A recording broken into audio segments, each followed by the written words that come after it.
Hello and welcome to Capital Management's weekly Forex Roundup, following a great week, which saw the commodities and the dollar reverse sharply and some very powerful analogies kick in. The market remains driven by risk appetite or aversion, risk on or off, or as we like to think of it, the risk train, where currencies board the train that benefit from the relative rise in interest rates at the expense of the perceived low-yielding currencies, a rise that is driven currently by cost-push inflation, largely due to commodity prices, but that will eventually be driven by demand-led inflation due to the eventual economic recovery, and a train that is therefore driving the long-term stock market uptrends. But occasionally, there are shocks that stop the train for moments of risk aversion. Stocks such as Middle Eastern instability, earthquake, central bank intervention, US government shutdown, or the expected commodity fallout, or the next on our list, a possible fallout in the European debt rescue packages. But at these stops, new currencies can leave the risk train and new ones can join. It's becoming increasingly clear that most of these shock moves are unwound in the shorter term, and it's only once they've been unwound that we can tell which currencies have joined the train and which have left, and more importantly, if certain established intermarket relationships, or sacred cows, have changed.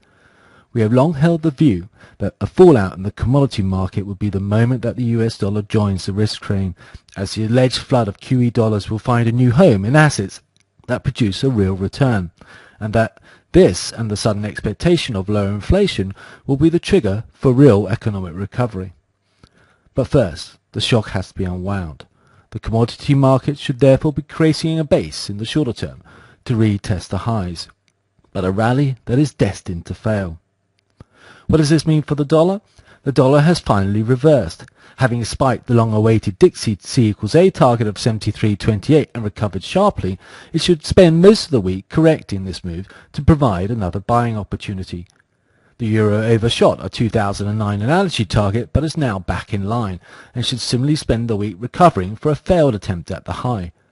Dollar Swiss fulfilled the 2008 analogy of a hard landing, highlighted in January, and should now correct the initial reversal from the 85.50 declining wedge target.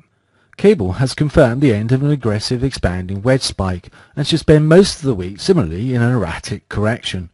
A correction that dollar yen should have interestingly already completed this week with the dip to 79.55.